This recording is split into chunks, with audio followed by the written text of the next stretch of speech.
Sabahga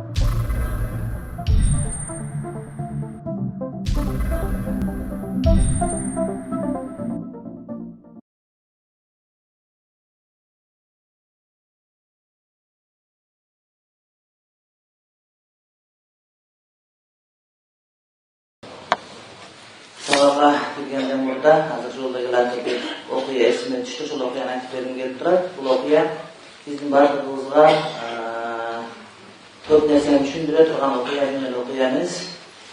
İmam Şafii rahimahullahu taala rahmatan wasi'a imam barına bilesiniz.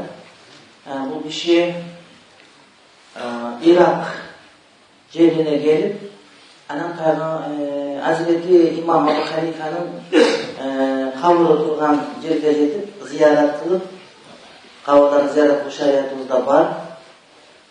Kabrına sığınıyoruz. Ondan keyin oşol жерде 2 rekat namaz okugan. En kızığı namaz okuganda Abu Hanifa'nın maskavında kılıp namaz okugan. Kolun götürülüştü, amin dep kırbastan, butun talta etbastan, jana başka kılbastan özünün maskavı emas, Abu Hanifa'nın maskavına layık amal kılgan. Adatta İmam Şafii siyahtуу alım жалгыз жүрбөйт, жанында бир короол тапалак аркасында көлөкөсүндө ээрчиген шакирттери болгон. Анан шакирттери сурайт, таксыр, сиз бул намазды кандай окудуңуз? Бул кол көтөргөн сүннөт рукудан турганда сүннөт, амин деп кырыш керек. Дагы ошо окшогондорубуз бар эле. Булбадыңызбы дейт. Дегенде айтат, мына ушул имамдын илиминин урматына, мына ушул жердеги жашаган адамдардын урматына мына ошондой кылдым дейт. Эгерде имам Абу Ханифанын маскабы сүннөткө туура келбегенде, эгерде имам Абу Ханифанын маскабына амал кылуу шариатка каршы келгенде имам Шафии антпейт эле. Себеби Москвага барып же башка жака барып, ошолордукундагы арак ичип кеткен жери жок. Айтор талаш маселелер бар биздин ислам алымдарынын ортосунда. Ошол талаш маселелердин кээ бири акылга сыя турган талаш, кээ бирлери акылга сыйбай турган талаш болуп эсептелет. Ошол Шафии ошол жерге келгенде Абу Ханифанын жанындагы адамдардын дээрлик бардык ханафи маскабы болгондуктан ошолорго фитна чыгарганды каалаган жери жок. Кээ бир амалдарга амал кылуу сүннөт болуп эсептелет дагы. Эгер кээ бир учурда ошол сүннөткө амал кылсаң, парызды аткарбай койгон болуп дагы эсептелет. Мисалы үчүн эртең менен туруп калып, багындаттын күндүн чыгарына 7 мүнөт, 6 мүнөт калса, дараттын парыздарын эле алып, сүннөттөрдү аткарбастан, дароо келип 4-2 рекат парыз окуп каласың. Эгерде сүннөттү карап сен парыздан калып кетесиң. Ошол сыяктуу сүннөт менен парыз бири-бирине карама-каршы келип калган учурда сүннөткө амал кылынбай, парызды сактап калуу үчүн. Парыз сакталып калуу үчүн сүннөт өлтүрүлөт. Эгерде боюнда баласы бар аял киши, эгер баласын төрөй турган болсо, эне өлүп кала турган, же олуттуу зыянга учурап кала турган болсо, бала бойдон алдырылат. Себеби тирүү адамдын өмүрү ари төрө элек адамдын өмүрүнө караганда жогору коюлат. Ошол сыяктуу эгерде Кыргызстан сыяктуу өлкөдө ханафи маскабын карманган адамдар көбүрөөк болсо, мына ошолорду урматтап, сыйлап, ошолордун намазындай намаз окуган эң жакшы болот. Балким чыга турган фитнадан алдын алуу болот. Фитна чыгаруу арам шариатта. Адамдардын ортосундагы пикир келишпестикти жаратуу арам болуп эсептелет. Биздин мечиттерди кыдырып көргөндө айылдан келген аксакалдар келип чочуп кетишет. Намаздан чыгып эле кетип барып кайра намаз окушат кээ бирлери. Бул намаз жакшы жаман, бөлөкчө намаз окуп атышат деп, ушундай бир интилерге түшкөн аксакалдар көп көрөбүз. Ошондуктан карапайым адамдар намазга келгенде суроо келсе азыр суроону окуп отурсам бирөө айтат, бу деги намаз бирдей окуламы жокпу, кандай ар ким ар кандай намаз окуп атат деп айтып атышат. Мисалы үчүн Сауд Арабияга барганда дээрлик бардыгыбыз ошол асырдын убактысын Хаммали мазхаб боюнча окуп жүрөбүз. Ажыга барганда ошол эле адам менен окуп атабыз. Биз ханафилер 60%, ошол ажылардын да 60-70% биз давай ханафи мазхаб кылыш деп буйрук бербейбиз. Ошол өлкөнү мусулмандар сыйлай себептегенде алар дагы этибар алынган бир мазхаб. Бул хутордогу даркин дамылдарыбыздан Хабибулла Дамылда азыр деле чоң алым, барыңар билесиңер бар. Zam mufti, naib mufti olup işlep жүргөндө Кыргызстанда намазынын бардыгын Ханафи мазхаб боюнча окуйт. Эмне үчүн? Адамдар аркадагыла жийиркенбесин. Адамдардын бардыгы эле билбейт анын кайсы мазхабта экендигин. Анын түшүнүгү боюнча дин өзүнүн мазхабы. Ошондуктан жалпы адамдар окуп атканда ошолордукунан бөлөкчө кылып өнөрдү көрсөтпөй эле койгон. Бул адамдын акылдуулугунан, хикматтуулугунан жана шариятты бекем кармангандыгынан кабар берет. Ушул нерсени чыгарыш керек. Эми кээде жаңы исламга киргенде жаңа бир кабар укканда өзгөчөлөнгүсү келип калган учурлар болот, бирок ошондой болсо дагы акылдуулуктан кайтпашыбыз керек. Биздин динибиз акылдуулардын дини.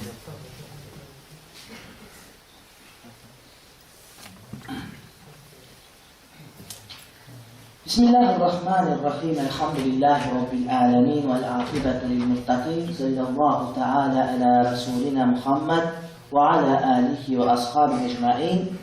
قال الإمام الفقيه العلامة صدر الشريعة عبيد الله ابن مسعود المحبوبي الحنفي البخاري رحمه الله تعالى وأدام الله نفعه في الدارين آمين إلى أن قال وإن لم يقعد أخيرا قعد ما لم يسجد وسجد للسهو وإن سجد تحول فرضه نفلا وضم سادسة إن شاء.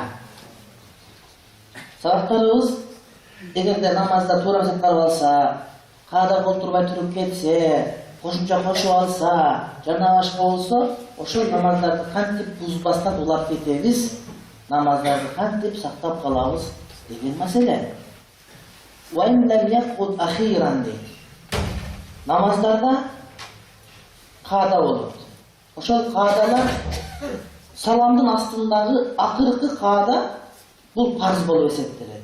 Эгерде багымдат сыяктуу намаз болсо, демек экинчи рекеттен отурган каада акыркы каада, ошол парз каада бир эле каадасы бар.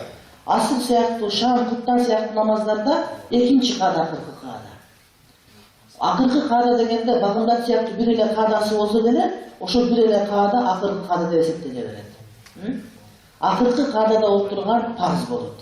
Эгерде намазда акыркы каада болбой калса, ошол аттахияту окуганчалык деңгээлде отурбай калса, намаз эсеп болбойт.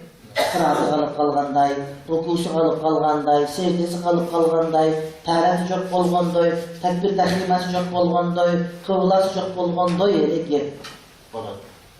Айтат: "Ва ин лам яқуд ахиран." Эми акыркы каадага отурбай калды бир инсан. Туруп кетти.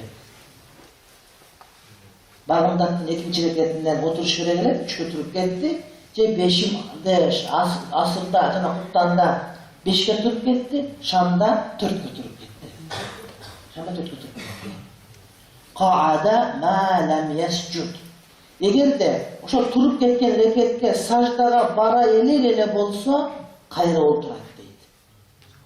Саждага бара эле болсо, кайра отурат дейт. Өткөндө алганбыз, дагы кайталап атабыз маселени маанилүүлүгү үчүн. Багымдаттын 2 рекетин окудум.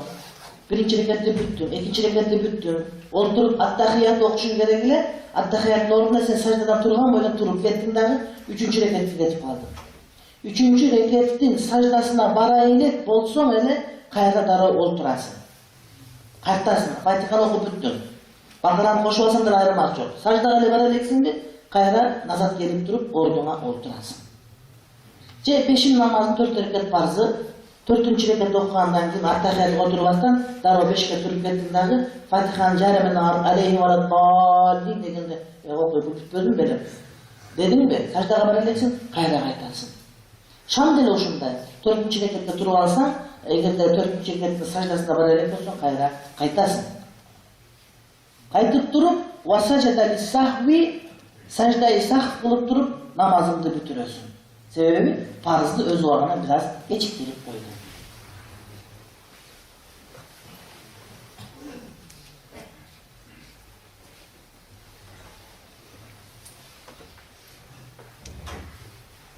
Парыз кайсы каада? Кааданы озордун кечиктирип койгон. Ва ин сажада, эми сажда кылып койсоңчу. Бирок бир кызыгы бар. Sajda kılıp koydu degeni kaçan? Secdege beşinesi tiygen bolsa o, beşinesi secdeden kötörgön bolsa o. Kaysı uçurda sajdaga bar dep düşünüyoruz degen mesele gelir. Aytar. بأن وضع جبهته على الأرض عند أبي يوسف وبأن رفعها عن الأرض عند محمد وفي المحيط هو المختار. Talaş mesele. Hazreti Abi Yusuf aytar. Bak benim mangdayım sajdaga tiygizgen ele olup kötörelek bolgan bolsa avtomat qaytip kelme. Oşo menen secde бүтtü deydi. Secde kılıp koydu degen bolot deydi. Al emi İmam Muhammad'ın bikirinde secdege başını yetkizip durup başını kötörgöndө secde kılıp бүтtü degen söz bolot deydi. Demek İmam Muhammad'ın bikirinde secdege bargan vakitte da eskep kalsan duruveresin. Secdeden başını kötörmüyormuş. Ve huvel muhtar, buna uşuğa fatva deyip Muhit Burhani, İbn-i Maza Bukhari degen çoğun alımımızdan Al-Muhit, Al-Burhani degen kitabı var. Fıkh Hanefi 25 ton. Oşunda aytat, buna uşul muhtar, kanda algan uşul deydi. Demek insan sajdanı kıldı degen söz kaçan olur? Sajdaga barıp durup, sajdadan başını götürgende sajda kıldı olur. Uşuğa fatva verildi.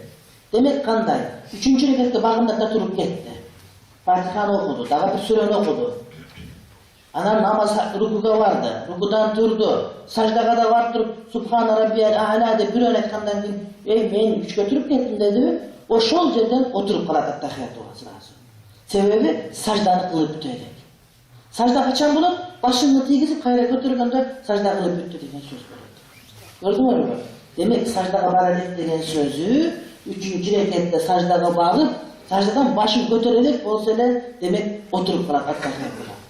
Ana sajdayı sağ kılıp namazı bitiriyordu. Emi sajdaga 3. rekette var oldu bağımda. Subhane Rabbiyel A'la, Subhane Rabbiyel A'la, Subhane Rabbiyel A'la deyip Allahu Ekber deyip başını götürdü, uje oldu, bulduğu kaldı. Uje, arka ekranga yol yok. Arkada Moskva. Dedi söz. Moskva degen söz bilesiniz mi arkada? Soğuş çüründe olma. Ana Can Stalin degen daha söz bulma. Moskva Can Stalin'de. Ve in secada. Sajda kılıp koysa çö dese tahavvala farduhu naflan. Cenab-ı farzı nafilge aylanıp gitti. Farzı nafilge aylanıp gitti. Bağımdatta 3. rekette durup sajda var başını götürdün mü? Oldu. Cenab-ı Bağımdat farzı atlamak yok. Farz yok en bir yerde.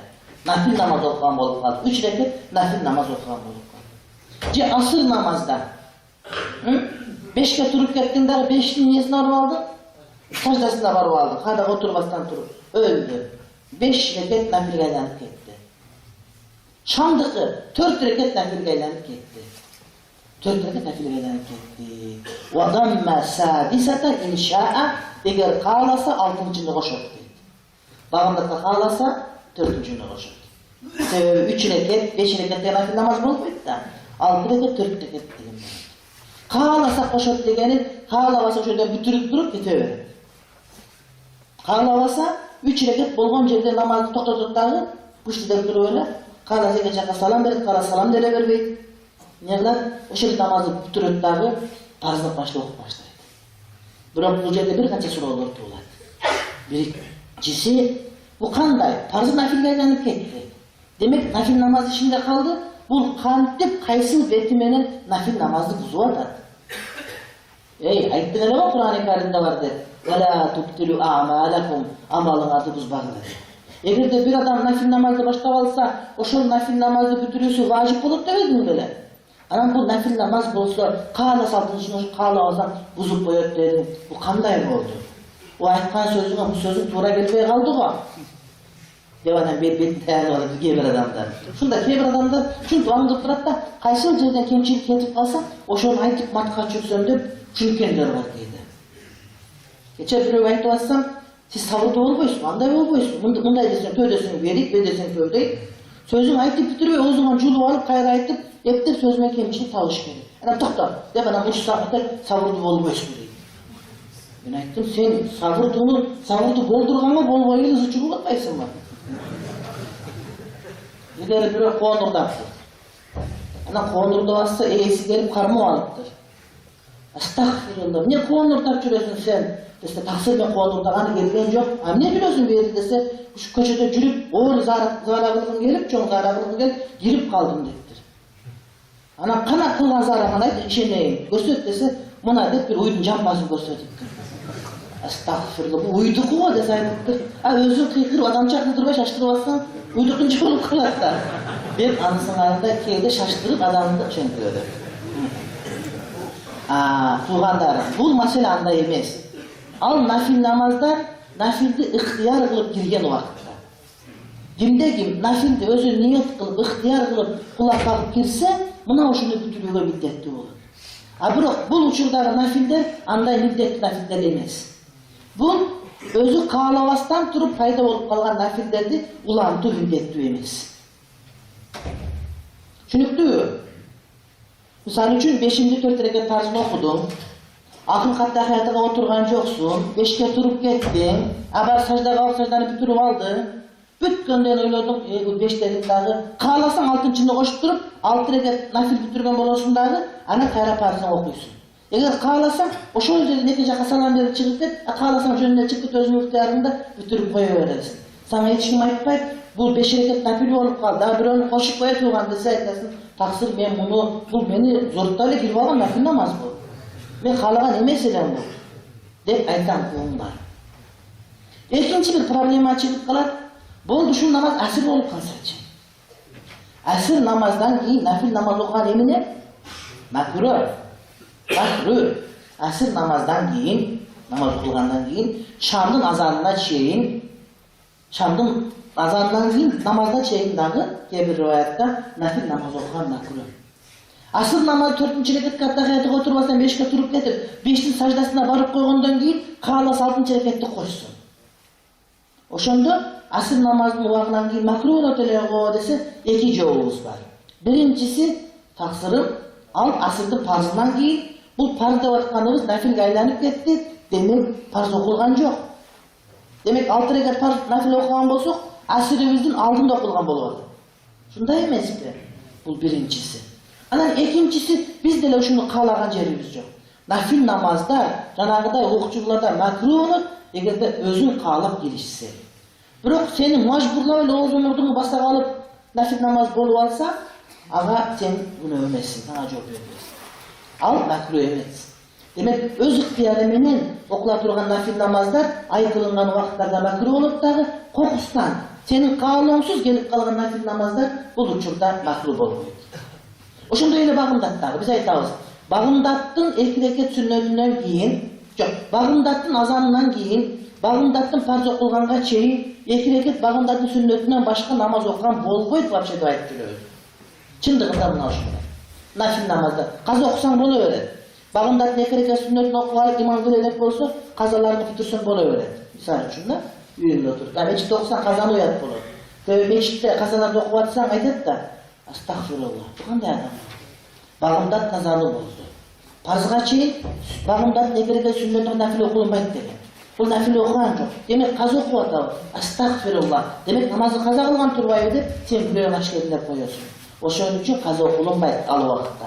Kaza, nafil namaz okulungan mümkünçülük bolgan jerde, sırttan kara oturgan adam, seni nafil okup atat dep, oşoğu joriyada turgan bolgan jerde okuysun. Edin degunca. Bagımdattın farzını okup atıp durup 3 aylanıp ketkende birdi koş 4 kılıp koya kaldı. Nafil makruh. Biz aytабыз, taksir nafil makruh, biroq biz nafilni ihtiyarlı okugan jokpuz. Nafil üçün özünün özü eşik kılıp da girip algan nafil. Aga makruh emes dep jok. Şünüktü uşul mesele. Makruh tuğanlar. İnşallah şünüktü. İnşa'a deyip, damma inşa'a, eğer kağlasa kuşur, kağlasa 6 rekat nafil kılsın, kağla şu yerden buzup koya versin. Sebep bunu bütkörüge middetli olgan nafilden katarına bu koşulmayın.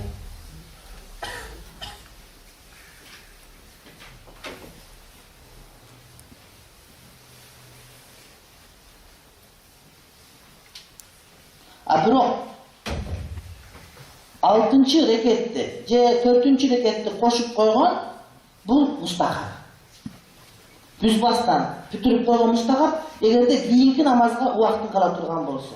Bırak bağımdatты zor kıl iştireyin de olsan janaga nafilge aylanıp ketken bolsa, o şerden buzup turup kayra farzını okuysun.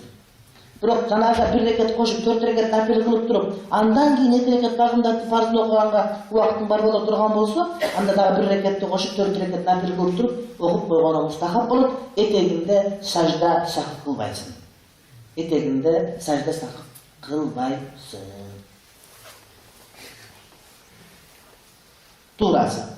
Tuğrası degen sözü kılasın degen de adamlar var. Şondan al-asah tuğrası kılbaysın. وَاِنْ قَعَدَ الْأَخِيرَةَ ثُمَّ قَامَ سَهْوًا عَادَ مَا لَمْ يَسْجُدْ وَسَلَّمَا. Emi akırkı kadaga olturdu. Olturup durup andan keyin turup ketken adam. Azırkı bayattan beri söylegen meselemiz akırkı kadaga olturbay turup ketken adam boyunca. Vardı. Emi başka süret.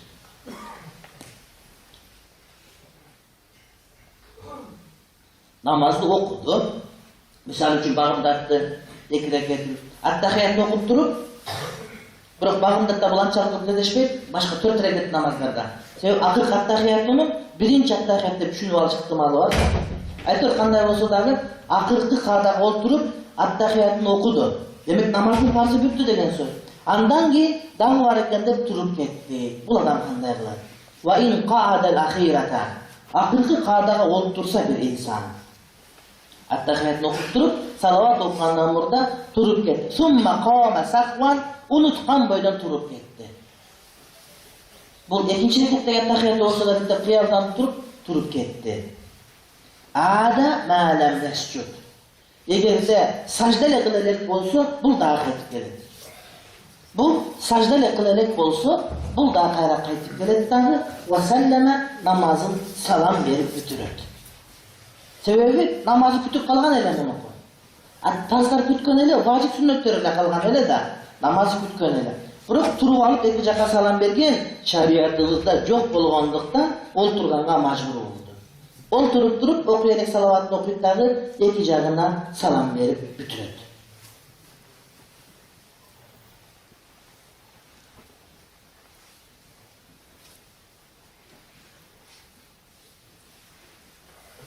Farzlarını geç kaldırgan yok, başka kılgan yok, namaz normalliği oldu.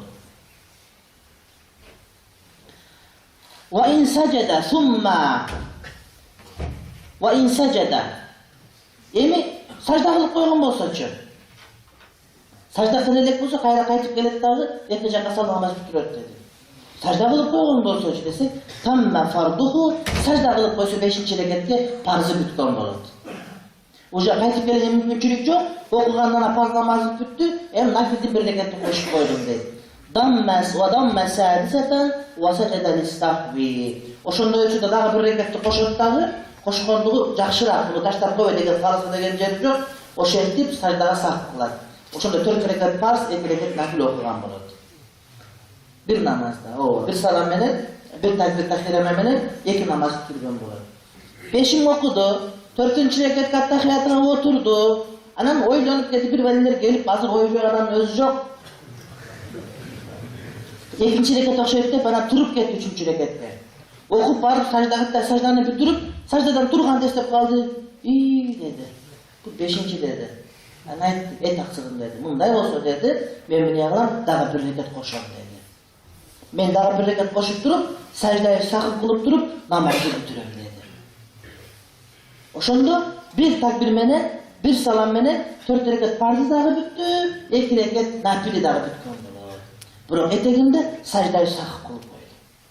Sajdayı sakıp kılganı emine üçün köp mesele var deyildi. 2 mesele var. Köp degen eme 2. Birincisi eminege sajdayı sakıp kıldı dese, bu nafil namazın hurmatına sajdayı sakıp kıldı deydi.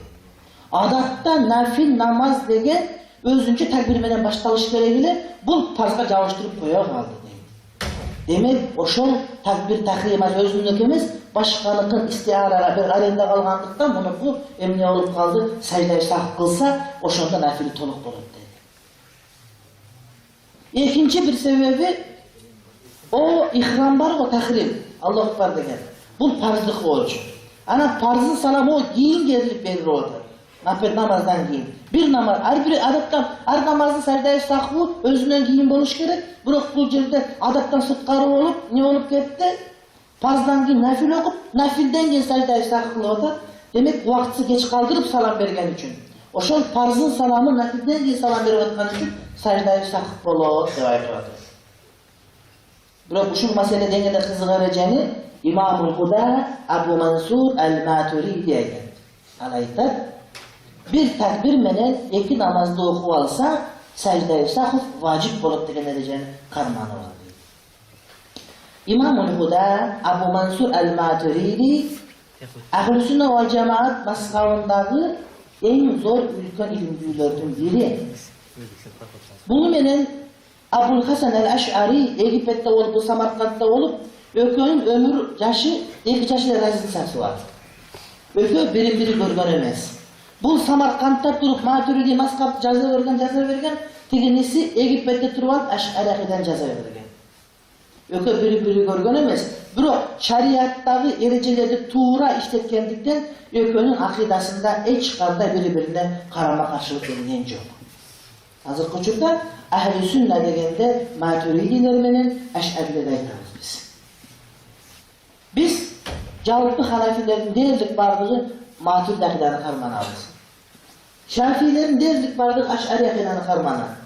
Malikilerin derlik bardygy Ash'ari akidany karmanabız. Hambalilerin köpçülügü Ash'ari akidany karmanabız. Çymdyk uşunda turadi. Jerdin eki başında turgan iki adam akidadan kitap жазып bir okuyup birde çıkıp. Oşun için Ash'ari akidan okusak deler biz, Sünni akida okumak olursak deler biz. Allah bizin akidan okusa deler oşundaydı. Anam yok, eğer okşoş bolsa jabıştırıp koya albaysın ardı, emnek iki baş kat bilen jürüt degen sur oturdu. Doğru. 33 je 34 jerde ayırmaçılık var. Ash'ari akida menen Maturidi akidanın ortasında 33 je 34 yıl ayırma var. Ayırmalıklardan bardığı hilaf lafzi. Hilaf, talaş tartışması ikiye bölünür. Hilaf ma'navi, hilaf lafzidir. Aytılıştan iki başka olup görüngen menen tüpkülügü bir ele, manisi bir bırak aytılışta iki başka. Bu hilaf lafzi, aytılıştan talaş var. Bırak manisi bir. Misal üçün. Hanafi mazhabının içinde hilaf lafzi olan bir mesele var. Bu usuldu farzı. Usuldu farzı kaç olur tuğanda? 3 öğreyiz. Bizim bir kitaplarda usuldun farzı bir ödese, bir öğlerinde usuldun farzı 11 deydi. Kızık, 10 menen 11'den, 1 menen 11'den ayırması var mı? Dese, bu hilaf, biri 11 dese, biri 3 dese, biri ödegen menen, mesele hilaf var bir yerde. Biri aytmışlarına hilaf. Maksat, adamın denesinin bardığına su toluk yetiş gerek degen söz. Biri ödegeni. 3 ödegeni oğuzun menen vurdun adam su al degen. Bir ödegeni de oğuz menen vurdunu inerisi bana koşup jibergen. 11 degen emine kulağında söykөsө kıymıldatış gerek, söykөsө kıymıldatış gerek, ana kim degençe kulaş gerek, ana şekeye kıymıldatış gerek, tırmağın aslında girdiş gerek de otur 11'e jettiredi. Gördüңөр mü? Hilaf lafzi. Aytılışta talaş var, bırak mani talaş yok. Hilaf manavi degen söz manisinde talaş var. Çındığında hakikat talaşına uşul mesele. Demek Ash'ari menen Maturidi akidanın ortasında talaşlar bardığı hilaf, lafzi, ma'navi emes. Buna oşul İmam-ı Huda Abu Mansur Maturidi gelir aytar. Biz Abu Hanifa'nın akidasını tuğra dep biliriz. Bırak emne ki buna oşul Maturidi şarkı beretleri. Biz Abu Hanifa'nın akidasını Ahl-i Sünnet degenimiz menen Maturidi'nin akidasını Ahl-i Sünnet diye albayız. Çındığında İmam Abu Mansur Maturidi'nin akidası Abu Hanifa'nın akidasından kılça acıra var. Abu Hanifa'nın akidası Peygamber'in akidasından kılça acıra var. Bir oşu. Bolğonu oşunu geneltip düşündürüp aytıp verip atkan mesele. Hazır biz misal üçün bir katar okuyubuz, oşu bir katardı bir saat düşündüre veririz. Hem oşu yazgan Mahbubi'nin fiqhına bizden aytıp atkan mesele karama karşı gelmeydi. Bolğonu oşunu uğvatkan adamlara genelip düşündürüp verir. Bilesinger mi? Peygamber'in doğrunan kançalık alыстаған sayın oşonçoluk meseleler butaktap getireverir. Adamlar Peygamber'in doğrunun cıtından alыстаған sayın adamların çünübü tayızday verir. Ошондуктан жаңы китептер жазылып, жаңы шарттар бериле берет. Пайгамбарыбыздын убагында акыйда деген китеп жазылбайт эле дагы, ошол аят хадистен адамдар акыйдасын таап алат эле. Андан бир аз эле өтүп 150 жылдан кийин эле Абу Ханифанын убагында акыйда деген китепти жазыш керек болду. Бирок чоң китептин кереги жок эле, негизгисин жазып коюш керек эле, жазып койду. Ал-Фикхул Акбар деп. Машхур. Бирок андан өтүп имам Абу Мансур, имамул Худа, имам Самарканди, Матурид убагына келгенде ошондо кеңейтип бериш керек болду. Ошону кеңейтип гана берип койду. Анан ошол кеңейтилген жанагы өзүнчө мектеп улан шакирттери пайда болуп калганда, ошолорго имам Матуриддин шакирти деп Матуридилер деп ат коюлуп калды. Анан Абу Ханифанын китеби Фик Акбар, ошол Матурид акыйдадагы китеп деселе, астагфирулла, бул чоң бул кичине кантип буга кошулуп калды? Жок, ошол негизделип калган школага коюлган ат деген сөз. Нурчулар деп айтып жүрөбүз. Нурчу эмне Мухаммед пайгамбар? Жок, ошол пайгамбарыбыздын шариатын Саид Нурси аркылуу түшүнүп, ана ошонун школасын кармангандар гана ошонун шакирттери дегендей болуп калды. Сулайманчылар дейт. Сулайман дегенибиз бул Сулейман Тунахан деген алымдын гана шакирттери. Молда Сабырдын шакирттери, Нахман шакирттери дегендей сөз.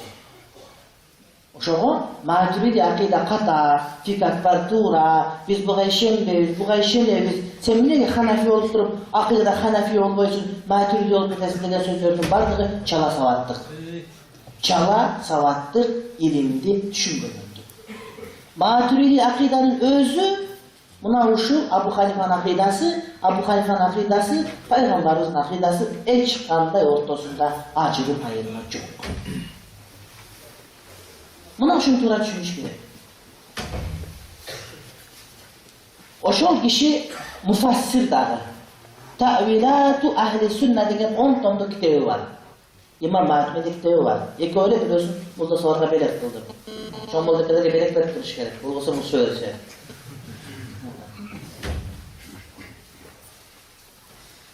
Андан сырткары мына фикhtагы сөздөрүн угуп атабыз. Факыhtагы болгон. Бирок өзүнүн убактысын көбүн ошол убакта акыйда маселесин учу көп болгондон акыйдага багыштаган инсан болду. Дагы бир маселе сабактан бир канча чыгып кеттик. Кийинки сабактан баштап мастураттарга уруксат берилбейт. Сабакка. Мурда уруксат берип келгенбиз. Себеби сабактар дискке чыга эле, кассетага чыга элек болчу.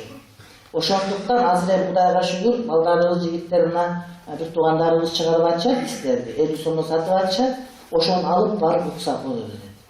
Аялдарга фикх сабак жок чындыгында. Мен өтүп аттым эле бир аякта парда жок болгондуктан ыңгайсыз болуп кирип өтпөй койдум. Өтүп аткан көк жарда аялдарга фикхтан. Ана токтотуп себеби мен ыңгайсызраак болду. Мен дагы инсанмын. Анан аялдарга да сабагыбыз да бирок парда менен, тосулунга микрофон менен бул айны 31-де. Ошол жерде каалашынча суроосун берсе аялдар болот. Өтө зарылдары келип берет, өтө намыстан уялгандар бетин жаап деле келип сураса болот. Шариатка бардыгы туура келген жер бар. Ошондуктан кийинки сабактан баштап имамдан булдабыз турат, мастураттарга сабакка уруксат берилбейт, жалаң эркектер гана. Себеби тиякта эркектер бар, мен киргизбейм, аялдарга гана деп. Себеби аялдарга багытталган сөз болот, ошолорго тиешелүү айтылыш керек. Анан мен кээде мастураттар келсе, мен кысылып силерге айта турган сөзүмдүн тузу чыкпай калат кээде. Кээде силер душканга туура келет, сөккөнгө туура келет, биз отурубуз алып, анан аялдар уксана кат болот. Алла айтпай турган секреттер болуп калат. Ошон үчүн мына эркектердики өздөрүнчө, аялдардыкы өздөрүнчө болгон жакшы болот. Өтө сурана, урматтуу эжелер, карындаштар, менимче бул туура болот. Ошо шариятыбыз негизине туура келет. Аны маселебиз уга турганда, дистерди сатып алсаңар, ошол келген маршруттарда арзан түшөт, апарып берсеңер уга бересиңер. Ана өтө зарыл сурооңор болсо келген туугандардан бул жакка бергиле, бул жак берилбесе жанагы Насат медиа деп интернеттен бергиле, ал болбосо Айнур Түзберге барсаң ошол жерден болот, ал болбосо Кыргызстан Жылдыз гезитке бергиле, ал болбосо Тамчыга бергиле. Айтып Кудайга шүгүр таба турган азыр ауламанын заманында эч жоголуп турган жери жок. Ошого кийинки сабактан баштап экинчи кабаттын бардыгына эркектер чыгат, аялдар уруксат берилбейт. Берилбейт, ооба, берилбейт, иншалла. وَالرَّكْعَتَانِ نَفْلٌ لَا تَنُوبَانِ عَنْ سُنَّةِ الظُّهْرِ. Эми жанагы пешим окугандан кийин 2 рекет кошулуп 6 рекет болуп кетти. 4-төө фарз, 2-өө нафил болду. Elhamdülillah, ansızda lekerege sünnet okuytelim, püttü dese jok pütpöyt. Oşol payda olup kalgan 2 rekat nafil, bu 5-nji lekerege sünnetin orduна ötpöyt. Sebep degende Peygamberimiz hiç kaçan ökönü koşu okugan emes, sünnetlerdi, bulardı özünce takbir tahrima menen okugan. Demek, koşulup kalgan 2 rekat, bu 2 rekat sünnet orduна ötpöyt. Demek 5-nji ortosu menen 2 rekat sünnetin ortosuna 2 rekat nafil koşulup kaldı dep gana düşünüp koyuyoruz.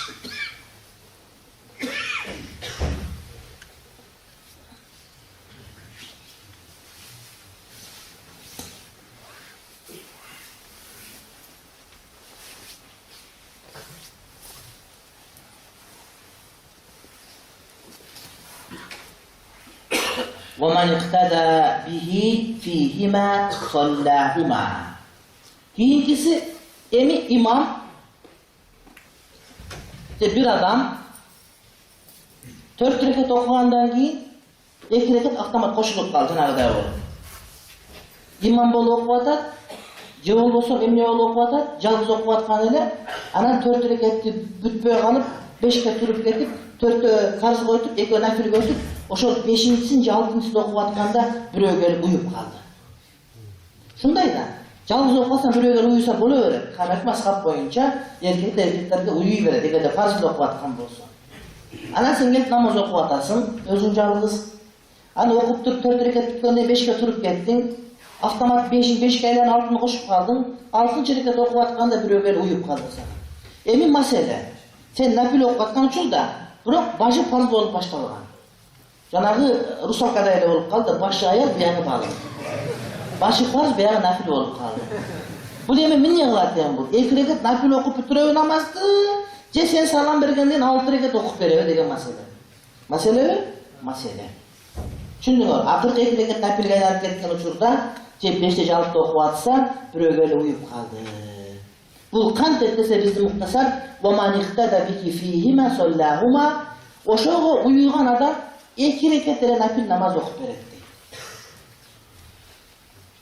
Siz gelip okup durup 5 rekat okup, 6 okup birөө gelip uyuyan bolsa, oşol adam 2 rekat namaz okup veretti. Salam bergende salam menen bitirip degen söz. Bilip kalsa. Bilbey kaçıktı malda ele var da. Keyde namaz buzulup kalgan bolsa atat da, ne namaz buzulup kaldı dese, o 2 rekat okup verişin gerekti. Tur, al düşüngön jok. Al geldi bir farz okup uyudu, 2 rekattan salam bergende buldu, 2 rekat koşup turup 4 rekat okudu bulçu.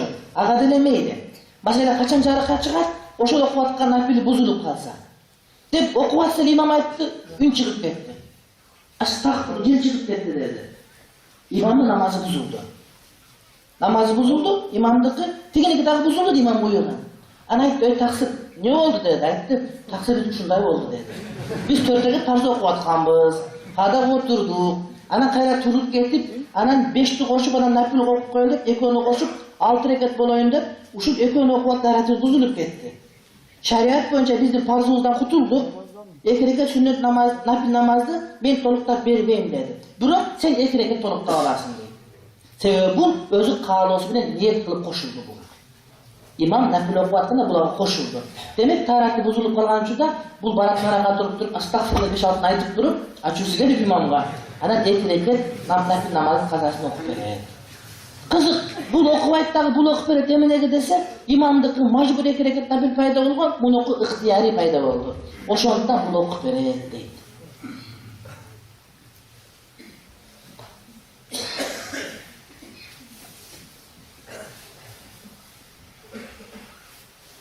Elbette bu talaş mesele kebirde yok, 6 rekat okuş gerekti İmam Muhammed.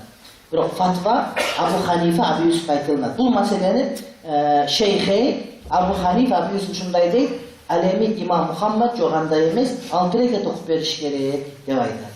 Biroq mesele tarazan 2 tarafında olup kalıp, bir jagında Abu Hanife 2 şagirdinin biri menen bolup, bir jagında şagirdlerin biri jalgız kalsa, daima Abu Hanife menen bolgan şerifti sözüne fatva veriledi. Düşünüktübü? İmam 2 şagird kim? Abu Yusuf İmam Muhammed.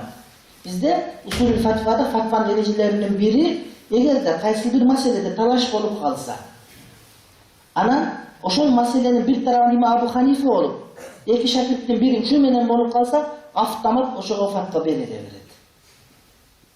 Mına şu meselede dahi, mına şu iki dereket okup veredi degen söz, Şeyh'in fikri oşoğa fatva edildi. Ve in afsada qazahuma.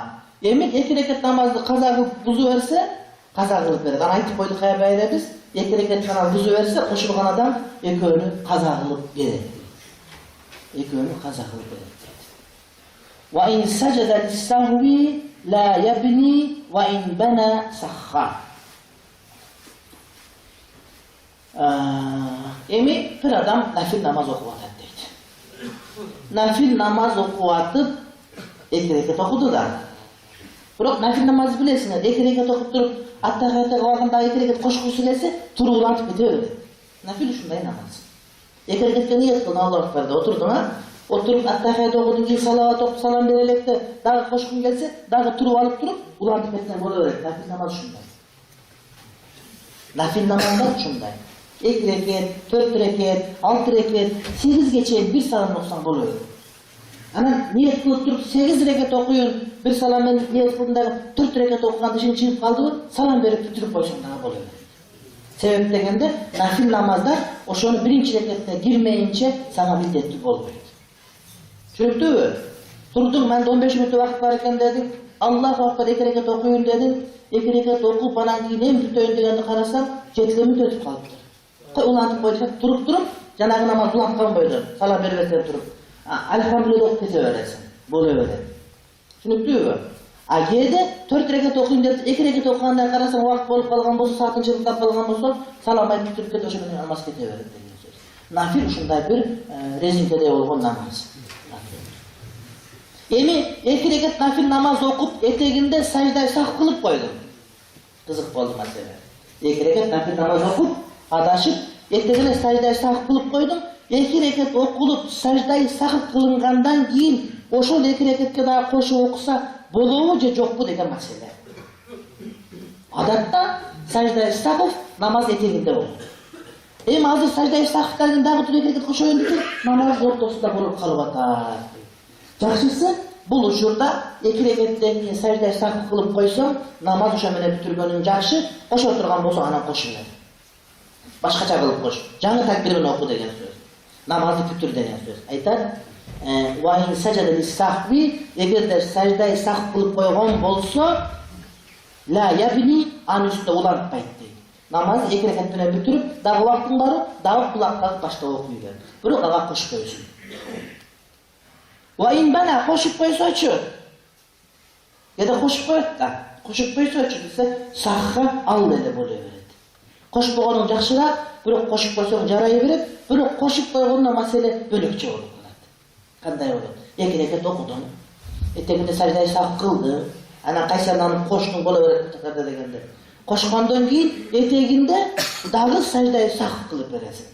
Sebebi namoz qo'shgandan keyin qilingan sajda sahv buraqa chiqib ketdi. Dag'i etegini bayaqi sajdadan qayrab yoqqa qilib berasiz degan so'z. Masala o'shunday turadi. Sebebi sajda sahv namoz o'rtasida bo'lmaydi. Eğer ortasında kalıp ketse, anın jokka çıkar, eteginde kılıp veresin.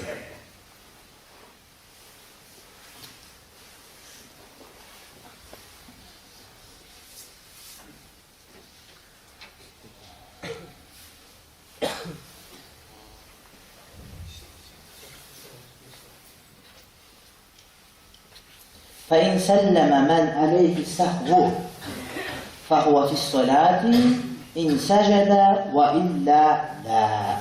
Çındığında uşul azı korkmatkan söylemler muhtasardagi oğur cennetin biri. Azı korkmatkan söylemlerimiz uşul kitaptagi janağı ve ma la fala degan o'xshagan oğur cennetin biri. Ошондуктан кыргызча жазгандар muhtasardын şöylelerini kata aytып koyuşkan. Men burada böyle aytadilar, katalar da aytpay kaldım, buraya estetip aytып koydum, aytpaytılım bolboso. Al emes özbekçe kotorgonlarda uşul жерде тегерек öyle koygan, tak aytkan emas.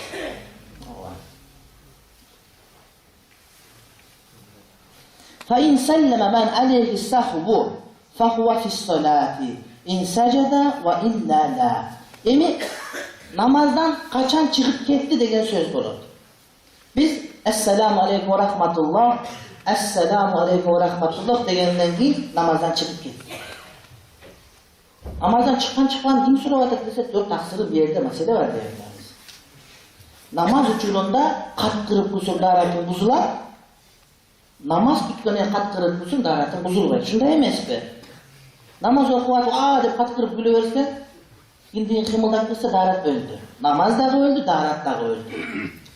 Namaz bitkene kat kırıp güleverse, şöyle uyat bulur, darat buzulur.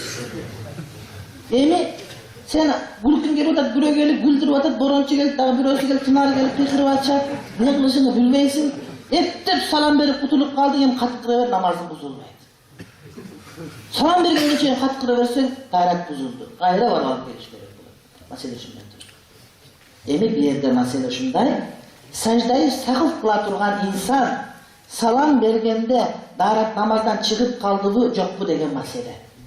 Muhtasardaydı, وَفَاِنْ سَلَّمَ مَعْمَنْ عَلَيْهِ اَسْسَخْبُ Secde-i sahuf adaşı secdesi boynuna mindetli olgan insan egerde salam bergen bolsa bir jana salam berip atpayбы. Oşol namazın içinde dep eseplenет deydi.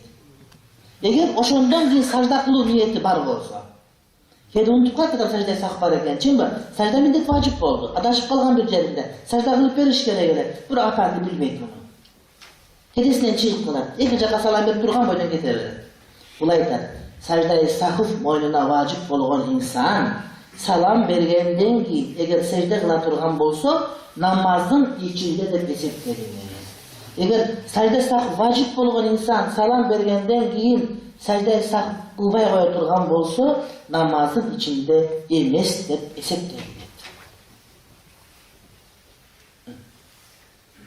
فَاِنْ سَلَّمَ مَنْ عَلَيْهِ سَحْبُ Eğer de salam verse secde-i sahv vacip olan insan فَهُوَ فِي الصَّلَاتِ Al namazın içinde de eseplenir. İn secde eğer secde kılsa وَاِنْ eğer secde kılbay turgan bolsa salam bergeni menen namazdan çıkıp ketken bol eseplenir. Demek anısını kaçan bilemiz, secdasından keyin bilemiz biz. Sajda kıldı mı? Demek baya namazdan çıkar ekenler. Sajda kılgan yok mu? Demek baya namazdan çıkan eken dep düşünüyoruz.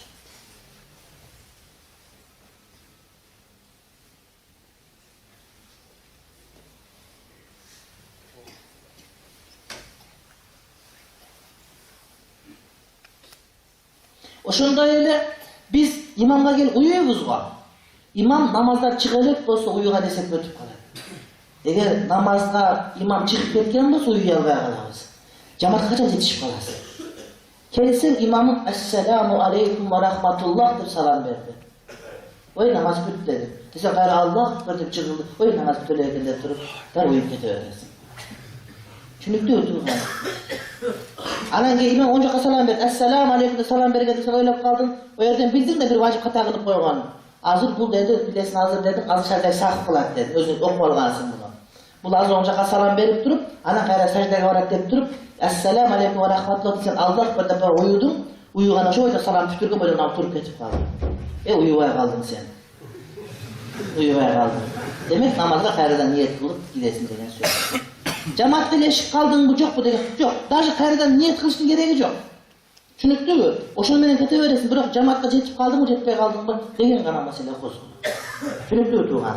Demek akırkı söylememde adam namazda mesul degen akırkı çekti aytıp veredi. Çındığında İslam fıkıhta okugan insanda her bir nerse bunda ılımılık degen söz yok.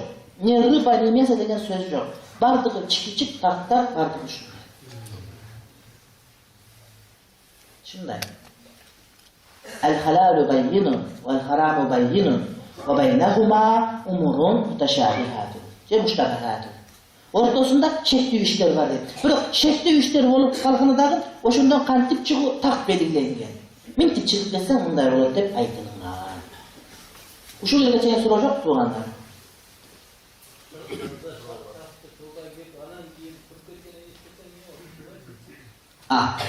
Secde-i sahv demliyor çıkıvatele bir vacipli kaldırgan üçün. Eğer de namazda bir vacip kalıp geçse namaz isep öte verir. Secde-i sahv bolmaya kalsa. Bırak namazı kayra okup beriş vacip olur, farz emez. Namazda bir farz kalıp ketse, namaz бүтүп kalsa kayra okup beriş farz bolot. Demek okulundan farz kabul bolgo jok деген söz. Namazda bir vacip kalıp ketse, oşonu kayra okup beriş farz bolboyt. Esikten kutuldun, kıyamat kılarsan, emnege okumadın dep surabayt senden. Emnege toluktagан joksun dep surayt. Demek sajda sak kalıp ketse, namazды kayra okup beriş vacip bolot. Egerde namazda bir sünnet amal kalıp ketse, kayra okugan sünnet bolot. Egerde namazda bir mustahap kalıp ketse, kayra okugan mustahap bolot. Etçe şunday.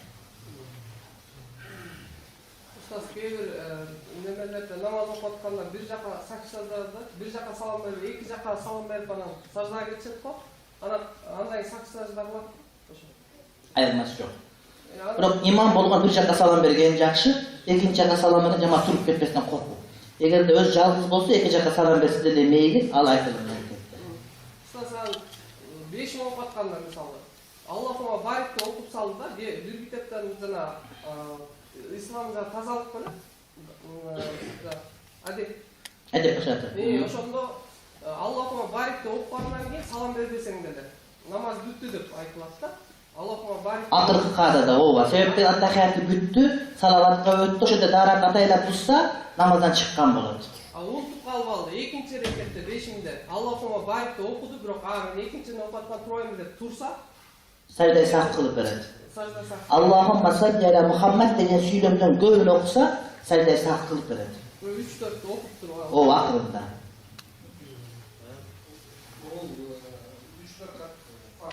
Şam.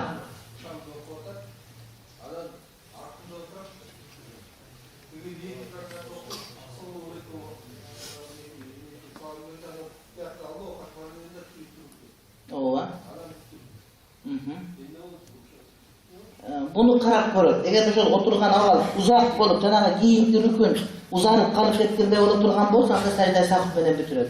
Эгерде дароо эле дароо түркөдө турган болуп, убакыт калтырбай туруп кетсе, мисалы үчүн, анда sajda saq важип болбойт. Себеби айтып атасыздар. Эки жака салам берип койду. Sajda saq кылат. Ооба, эки жака салам берди. Салам берип, мисалы үчүн 3 рекат шам дейт. Эки рекат окугандан кийин эки жака салам берип койгондо аркадагылар Аллах акбар деп кырганда билип калдыбы? Дароо турат дагы бир рекат кошот, sajda saq кылат. Namaz kayra okugan vacip bolot, okubay koysa tarki vacip bolot. Middetli emes, farz emes, bирок middetli, vacip okuş, vacip kayradan. Ova. Ova.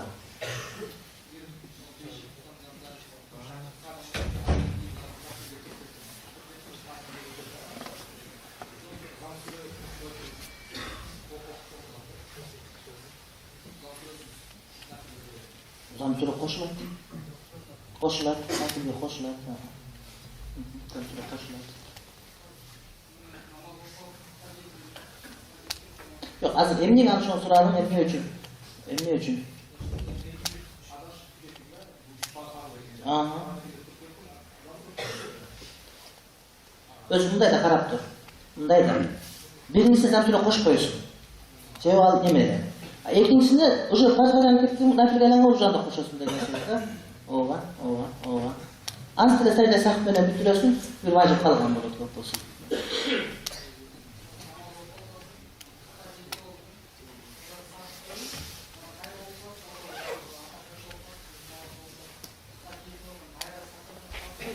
Öz ошондон кийин sajda saq кыла турган күнөө деле кылбай калат.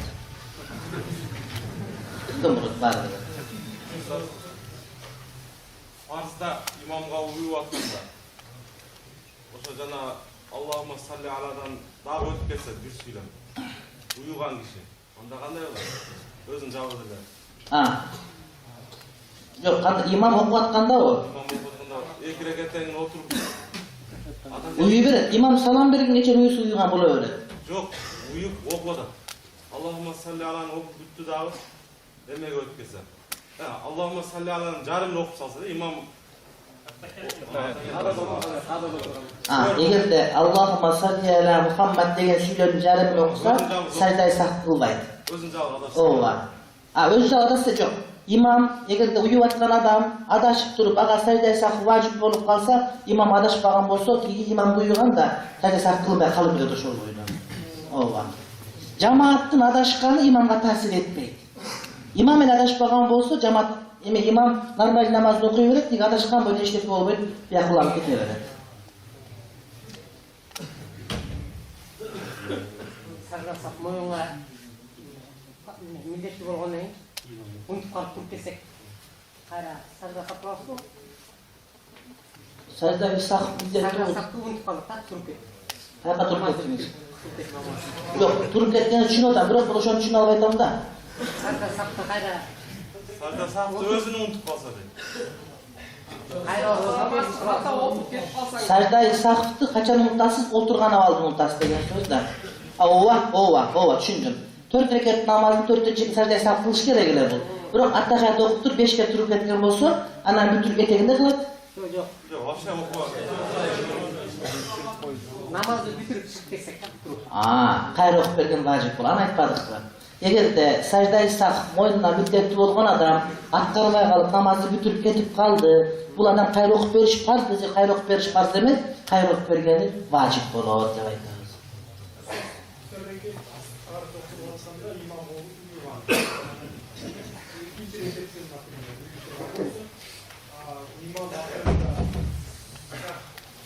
Adashım salam verip bir jagына беришкенде артында экинчи рекеттен уюганда кеткен болсо адаш. Ошо жана айтканыңызда Эреже боюнча уюганда качан туруш керек? Экинчи саламдан кийин гана. Имам оң жака салам бергенде турбайсың ал кийин келгенде. Имам экинчи жака салам бергенде гана турат. Бирок болбой туруп кетсеби, отурат кайра. Отурат. Имам дагдырмаса ушул жерде. Эми мисалы үчүн 4 рекеттүү намаз. Аттахаятка отурду, имам дагы сен дагы отурдуң. Анан имам болбойду 5ке туруп алды. Сен отурасың да баягы салат окуган, эң баштаганда бул 5ке туруп алды. Аллаху акбар десем деле болот. Бир айттың болбойду, эки айттың болбойду, өлүп кетсе өзүң окуп туруп кете бересиң. Ал туруп окуй берсин. Эгер кайра түшүп туруп саждай сах кылса, кошулуп саждай сах кылып бүтүрөсүң. Анан Аллаху акбар десем деле болбой туруп алып өзүнчө кыйын болуп окуп аткан болсо, анан карап турасың да өзүң окуп бүтүрүп, салам берип туруп кете бересиң. Себеби намаз эмес бүттү. Ал элчибесин деген сөз да катасына түшүнүктүүбү?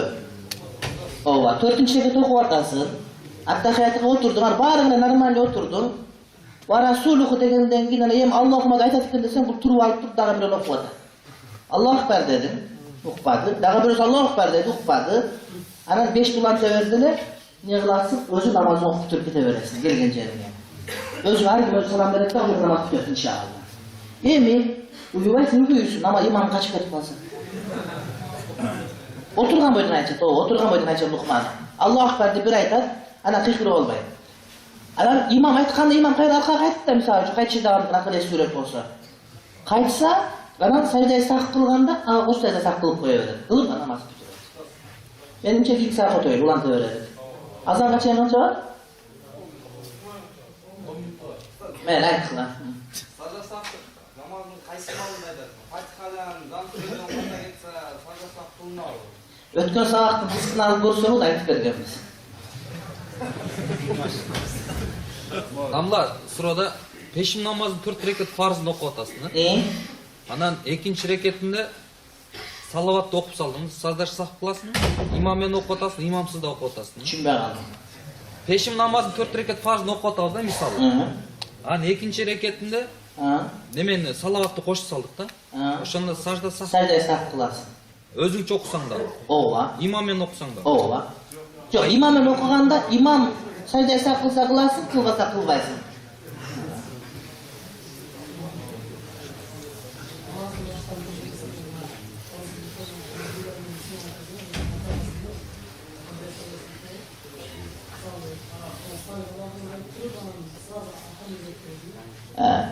Meni Bismillah aytkan her bir rekette sünnet bulur. Sünnet kalgan bulur. Ağızda da şunda oluştur. Allah Allah.